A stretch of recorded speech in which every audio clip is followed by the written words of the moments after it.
So let's say you could play a 12-bar blues progression in major and in minor and all these keys, but you're still getting lost. Well, there's a reason for this. It's because we're all human. And I'm going to compare this to being lost in something like the Bermuda Triangle, because even though we could be amateurs or experts, it doesn't mean that we still can't get lost. Humans get lost. So we're going to go over 4 ideas and 4 chord progressions to help us shrink the possibility of us getting lost. What I'm going to be doing is playing over the chord progression and then explaining each one of these concepts as we're going.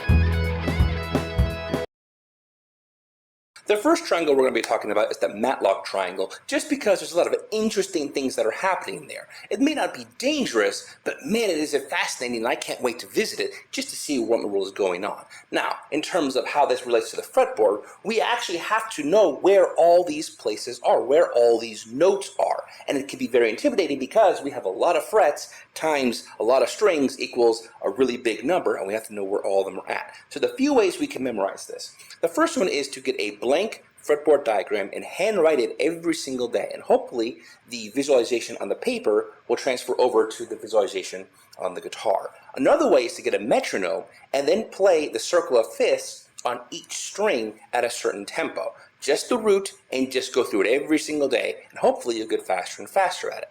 Another way is playing a chord progression in all the keys all over the fretboard. Now, whichever way works for you, do it. If you have another suggestion on that, check it out in the comment section. Hopefully someone's helping you out over there. A good book or resource on this is The Advancing Guitar Player by Mick Goodrick, because he suggested that we also not just learn patterns, but horizontally.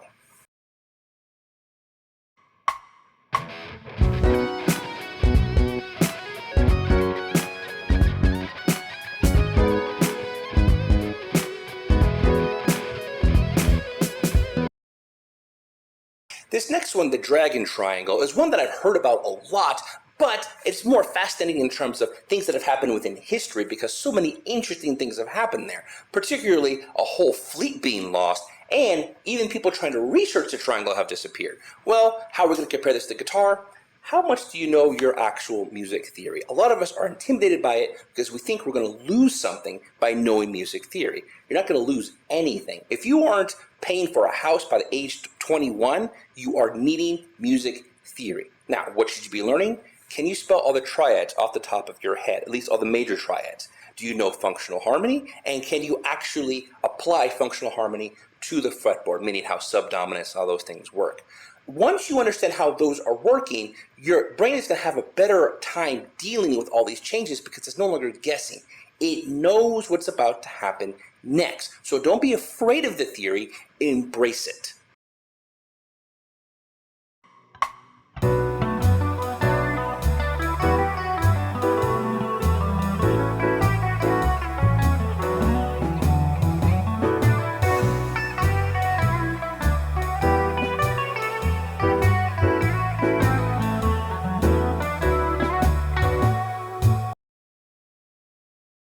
That chord progression was a 6-2-5-1, very popular in jazz, but very, very useful as you become better at understanding chord relationships to each other. And I'm going to compare this to the Alaska Triangle, the most absolutely terrifying triangle out there. The 4th kind gave me nightmares for weeks. So I'm going to compare this to the fretboard systems that we're using on the guitar. Now, a lot of us are relying on one system, and I get that. I understand that. I used caged for an extremely long amount of time. I have a lot of friends who use 3 notes per string. But I'm going to suggest that none of them are 100% foolproof, and the reason why is because we are humans. Humans fail, and because we fail, the systems are going to fail. So I am usually using the octave systematic approach while I'm soloing, but if that fails, then I'll go to caged. If caged fails, then I'll go to GPS. If GPS fails, then I'll go to 3 notes per string. If 3 notes per string fails, then I know something else is wrong, probably the 4th one. But I have backup systems just in case something fails. Now, another thing to keep in mind is how many notes are happening per system. So let's say I'm trying to do 3 notes per string. That is 18 notes I gotta think of instantly. If it's caged, that's 12 notes instantly. OSA, is 6. Now, remember, whatever system works for you is working. Don't argue with it. But the more systems you have, the more likely you are to succeed.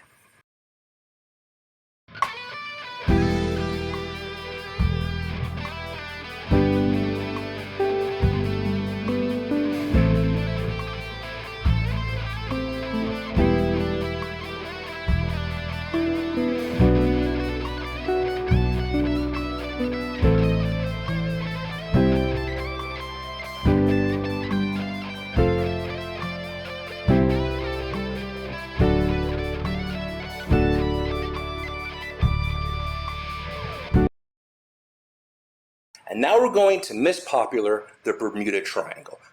Everything disappears in the Bermuda Triangle. I guarantee you, you put in Bermuda Triangle, you're going to find tons of stories. My personal favorite one is the guy who went through the tunnel and went 100 miles in minutes. Fantastic story. But what am I comparing this to? That chord progression I just played was based off of Little Wing. The reason why I like that chord progression is because it plays a lot of majors, a lot of minors, they have different timing, and it's something that I can use all over the place because it's more blues based. And what I want you to understand is a lot of us are actually being lazy in our guitar playing. And the problem with this is it's because we're actually good guitar players. A lot of us, because we understand functional harmony, think that we can play any song in any key when we actually can't. If I asked you to play Little Wing in the key of B flat instantly, could you do it? The answer is probably no. Do you know all the words to Little Wing? Can you actually play the melody line in any key? Usually the answer is no, because we are lying to ourselves about how much we are actually capable of doing. Just because you theoretically understand that you can transfer this over to any key does not mean you actually can transfer this over in any key. By the way, memorizing it also matters. Just because you can read it instantly does not mean you know it off the top of your head. The fact that you have it memorized lets your brain rattle around with that chord progression and get used to it. I'm going to give you an idea of how lazy we're actually being. All the best musicians that I know all have the real book memorized in all 12 keys. You tell them any song, they can play the melody line, the chords, and sing all the words whenever you ask them to. Can you do that to all the songs that you know? The more you get these 4 concepts in, the more likely you are to play a change because you understand and know what's going on. You think of the chord, you think of the locations, and you know what's coming up next before it happens. If you are getting lost, it's because one of those things is failing.